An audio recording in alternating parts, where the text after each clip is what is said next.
지중해 철학 기행 강독 두 번째 강독 시간입니다. 알렛 세계의 질서를 찾아서 알레테이아라는 단어가 지니는 은폐된 것을 드러낸다는 정신, 보려고 한다는 정신으로 가득 찬 최초의 학자들은 여러 방면에 걸친 광범위한 세계 경험이 육체의 눈과 정신적인 눈앞에 펼쳐 보여주는 다양함에 압도되었다. 이 점이 기원전 6세기 후반에 세계사적으로 새롭고 굉장한 정신활동을 낳았다. 6세기부터 이제 서양 철학이 시작되는 것이라고 했죠. 이 최초의 학자들은 경험으로 얻은 각종 자료를 수집해 그 결과를 최초의 산문 저술로 남겨놓았다. 그 전까지는 시문학이 전부였다. 역사, 지리학, 민속학의 출발이었다. 수집가 연구자 가운데 가장 유명한 이는 헤카타이오스라는 밀레토스 사람이었다. 그의 저술은 소실되어 전하지 않지만 그가 저술 안에 지리적, 문화적, 종교적, 정치적, 역사적인 모든 경험들을 뭉뚱그려 모아놓음으로써 이 경험들을 자기의 것으로 만들었음을 알고 있다. 이 과정이 바로 앞에서 언급했던 히스토리아로, 탐구라는 뜻이라고 그랬죠. 역사란 말이 독일어로 말해보자면 에어쿤둥에 가깝다. 나중에 헤로도토스는 수집된 자료의 의미와 질서를 부여하는데 우리에게 전하는 그의 역사 저술, 곧 그리스 사람들과 페르시아 사람들 사이의 전쟁을 기록한 역사는 이렇게 탄생했다. 그 전에 밀레토스 학파의 두 번째 사상가인 아낙시만드로스는 지리학적 자료를 질서 지우는 큰 틀을 처음으로 창안해냈고, 자, 이 서브노트를 잠깐 봅시다. 테오리아, 이론 또는 관조라고 번역한다고 그랬죠. 보고 봐서 비추는 거야. 보통 군사용으로 쓰이는 이 언어는 히스토리아는 정찰, 탐색, 탐지를 뜻해요. 우리가 히스토리 하는 거. 저자는 히스토리아가 조사한 것을 망라한다. 조사한다는 것, 조사해서 안다는 의미를 부각시키기 위해서 이 단어를 채택한 것으로 보인다. 어쨌든 이를 적용해 최초의 세계 지도를 제작했다. 그러나 그는 거기서 머무르지 않았다. 세계 지리학적 질서를 그려내는 데 그치지 않고 세계 전체의 형태와 공간적 위치를 규정하려고 시도했다. 그는 지구를 원톤형 물체로 여겼고 이 지구가 우주 안에서 다른 천체들과 함께 떠다닌다고 생각했다. 최초의 학자들은 세계에 대한 정보를 자의적으로 쌓기만 하는데 만족하지 않았다. 그들에게 절실한 문제는 앞에서도 이야기했던 아이덴티티, 정체성이었단 말이죠. 사람들은 세계의 다양성 속의 통일성을 찾아 나섰다. 경험 가능한 것들의 다수성 안에서 동일한 것을 찾아내려는 의지는 우리가 보통 최초의 종교 비판적 계몽가라고 부르는 사람들에게서 뚜렷하게 발견된다. 그 사람이 이미 언급된 적이 있는 클로포네의 크세노파네스로서 헤카타이오스와 같은 시기에 생존했던 것으로 생각한다. 그는 이렇게 주장했다. 인간이 신에 대해 이러저러하게 그린 그림은 모두 부적절하다. 오로지 단 하나, 눈에 보이지 않고 숭고한 신이 있을 뿐이다. 이 유일무이한 신은 너무나 인간적인 생각에서는 왜곡되어 나타난다.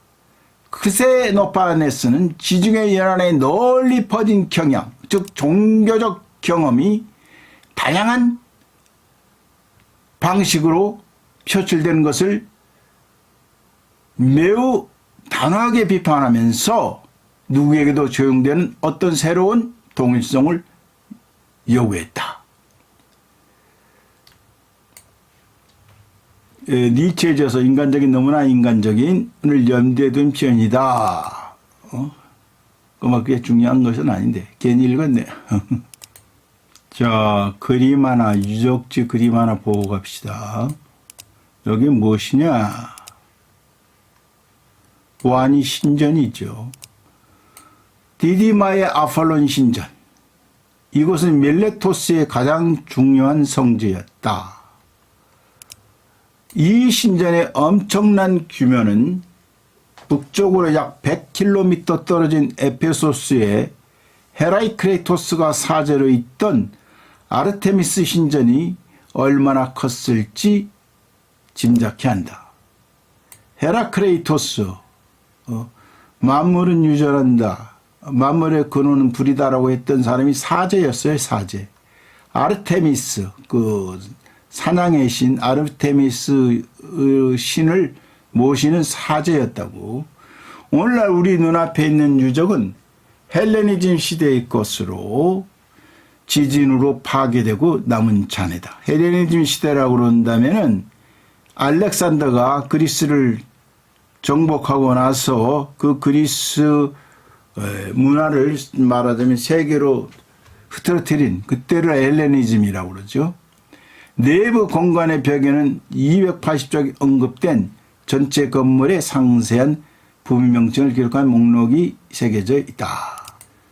경험의 다양성에서 통일성으로 이르는 길은 의학이 학문으로서 태동되는데도 마찬가지로 적용된다. 의학도 그리스 세계, 구체적으로 말해서 헤로도토스가 태어난 할리카르나소스와 마주한 코스 섬에서 시작되었다.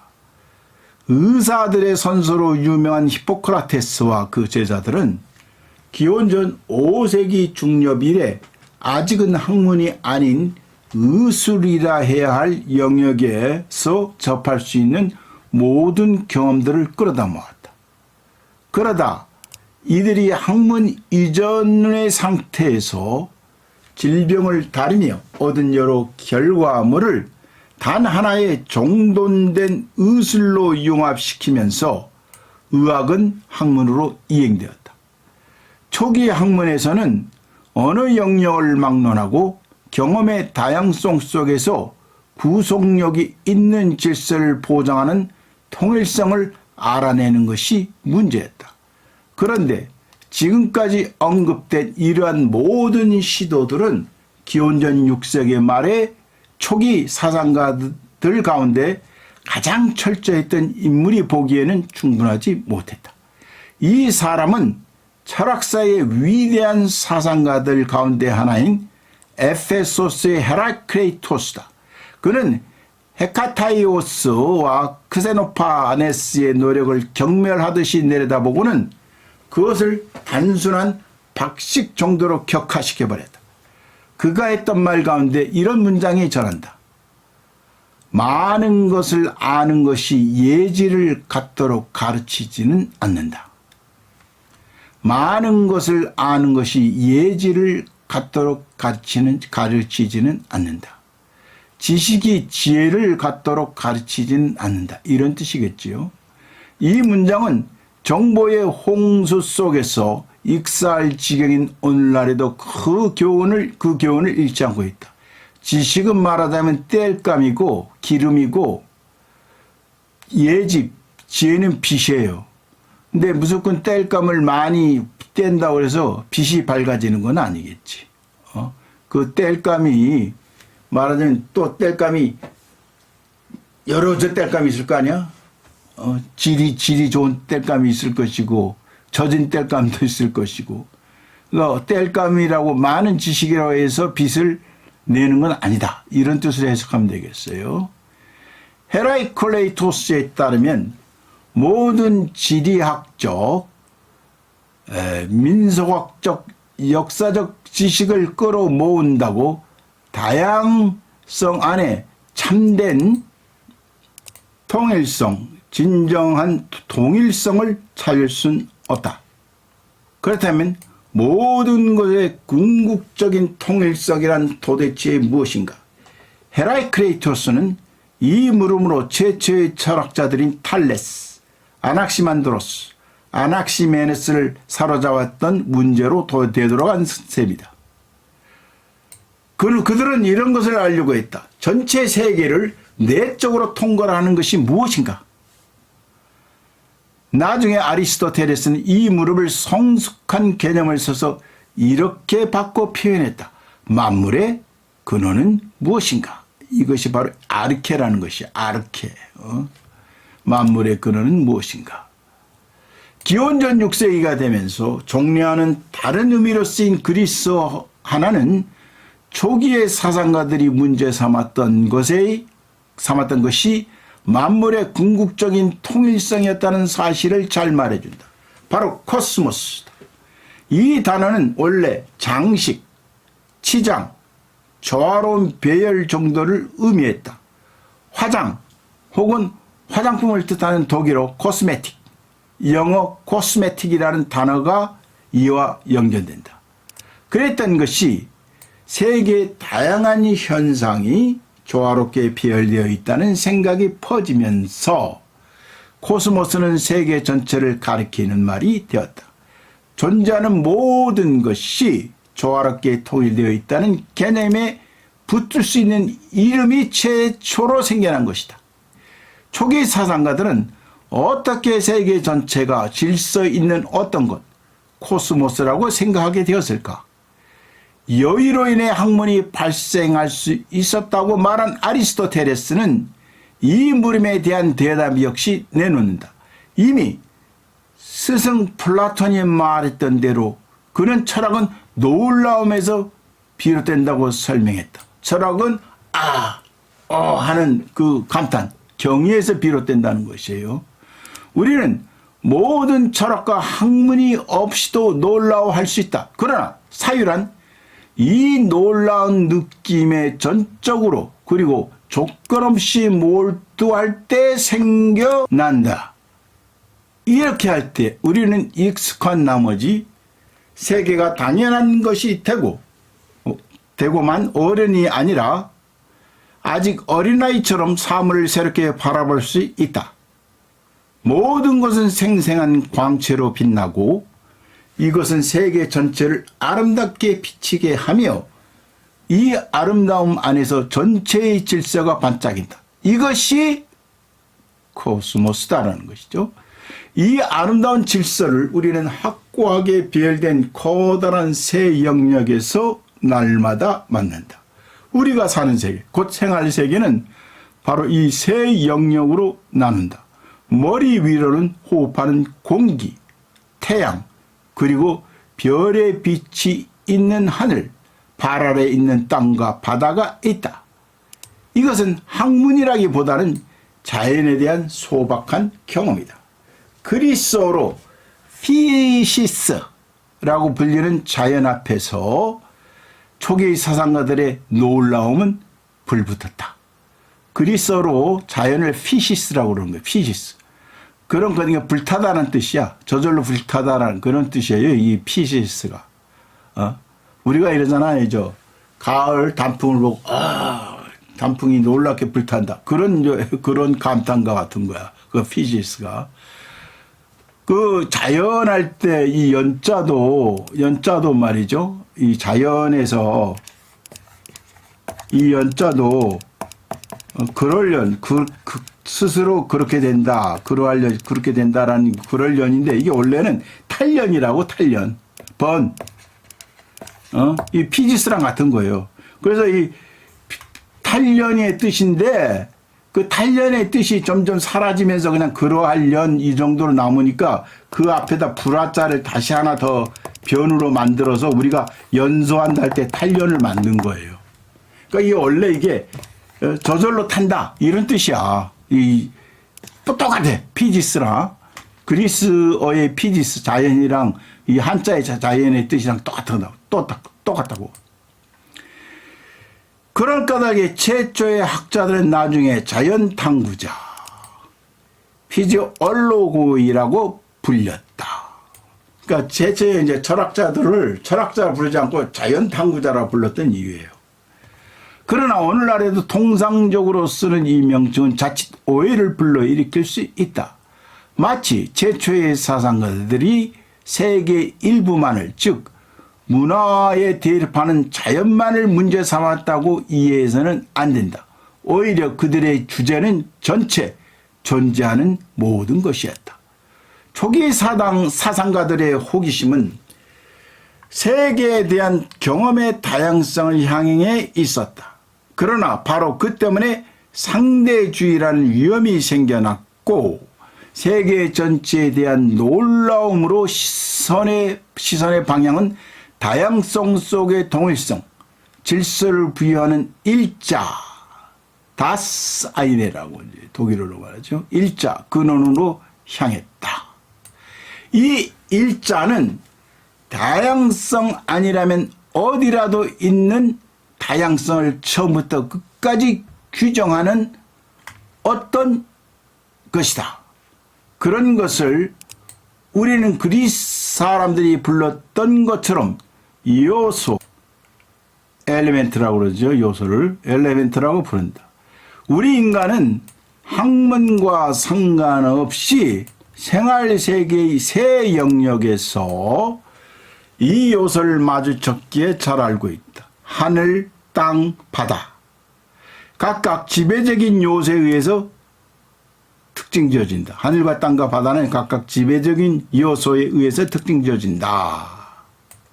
이게 생활세계죠. 천공, 하늘로 이제 텅 빈 하늘. 천공은 태양과 다른 별에서 빛을 발하는 불로, 우리에게 가까운 하늘은 공기로, 땅은 흙으로, 바다는 물로 이루어진다.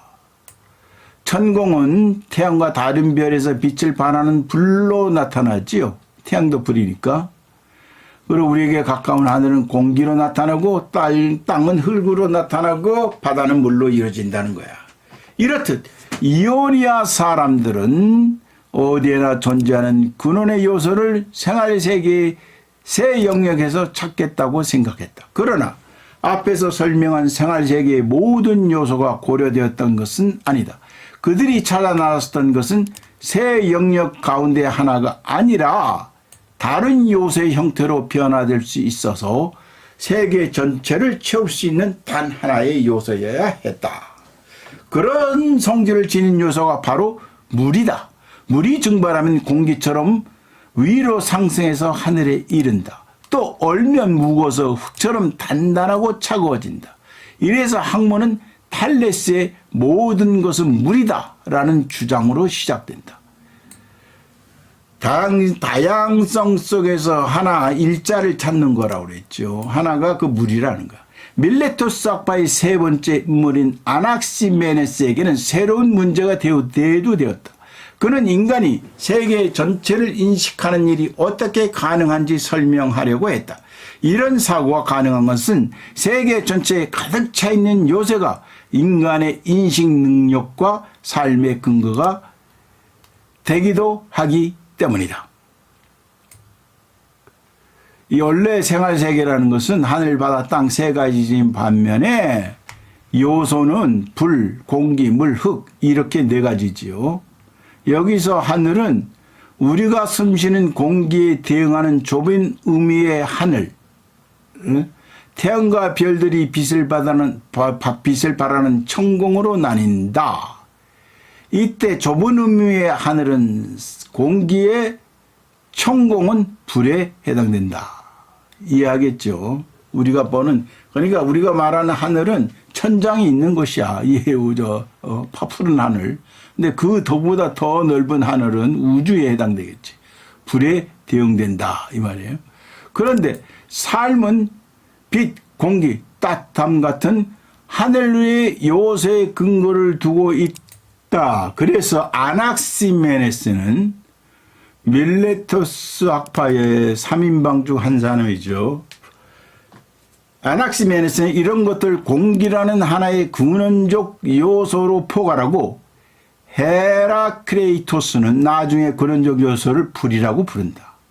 불은 마치 삶처럼 그 자신 안에 깃들어 있다는 점에서 공기와 구별된다.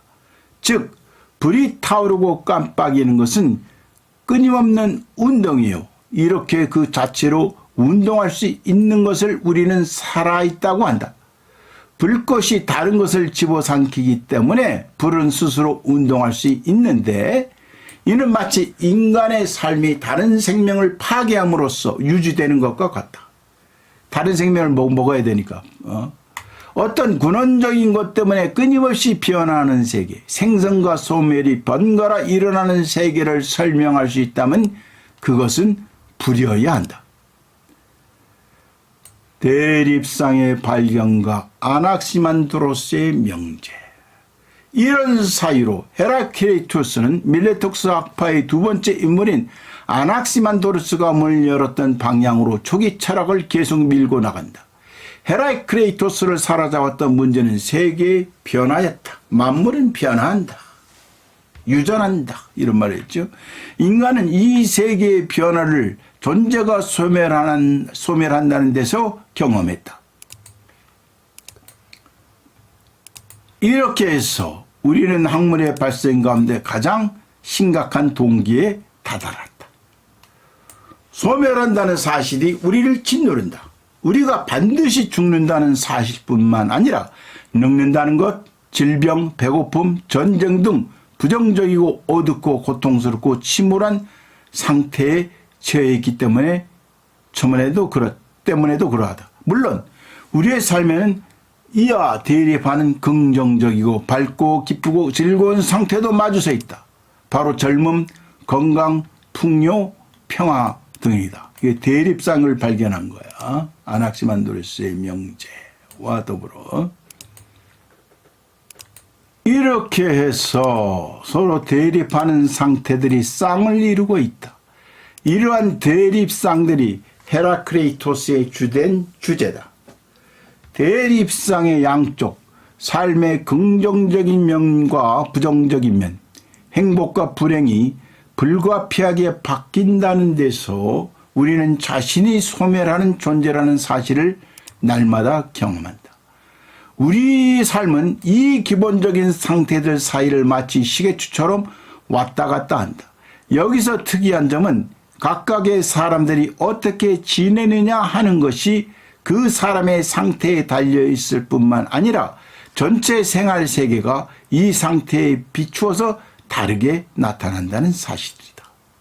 예를 들어서 젊고 건강하며 배부른 사람이 체험하는 모든 것은 늙고 병들고 배고픈 사람과는 근본적으로 다르다. 지금 당장 행복한 사람은 당연히 이 상태를 가능한 한 길게 가져가고 반대되는 상태를 멀리하려 한다.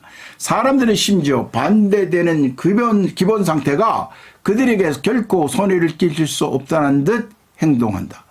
이런 예들은 오늘날 여기저기에서 발견된다. 사이가 늙은 사람들을 양로원에 보내면서 사람들은 마치 자신은 영원히 젊을 것이라고 착각에 빠지게 된다.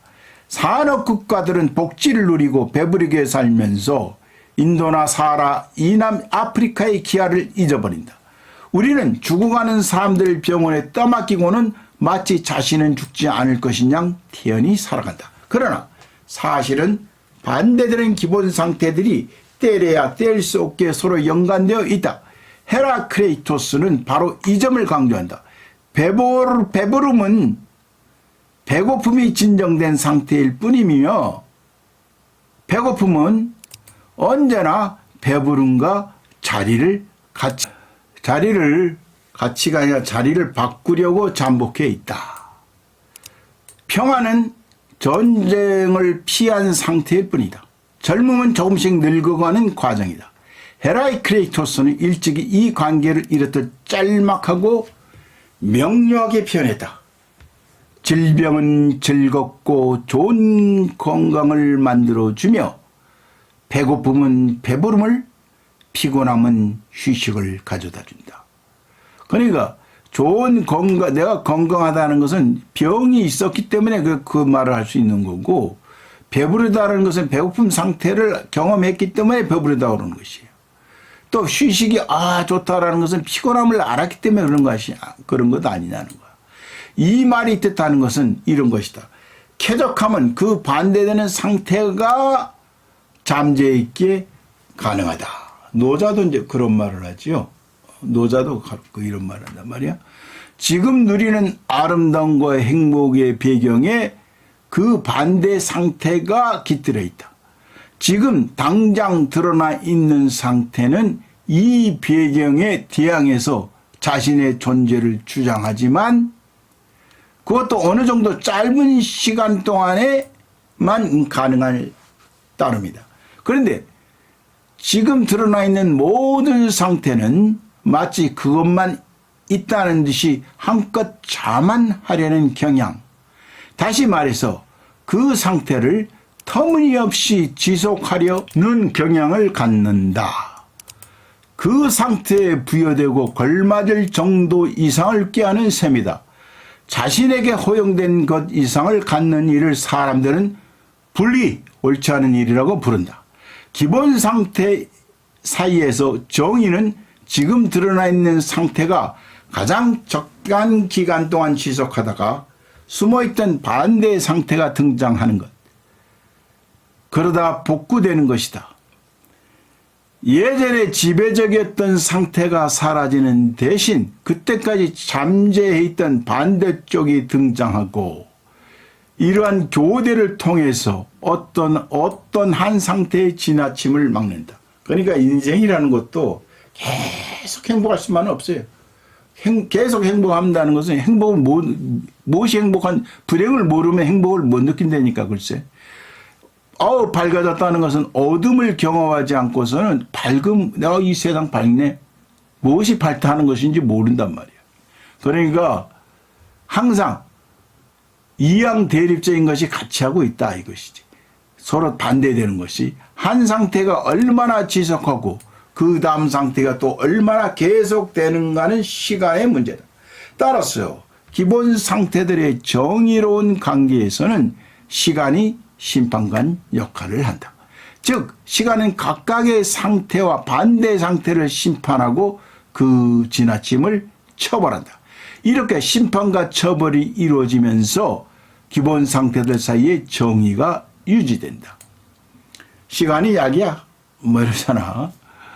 방금 말한 내용은 철학과 학문에 관한 최초의 명제에 이미 들어있다.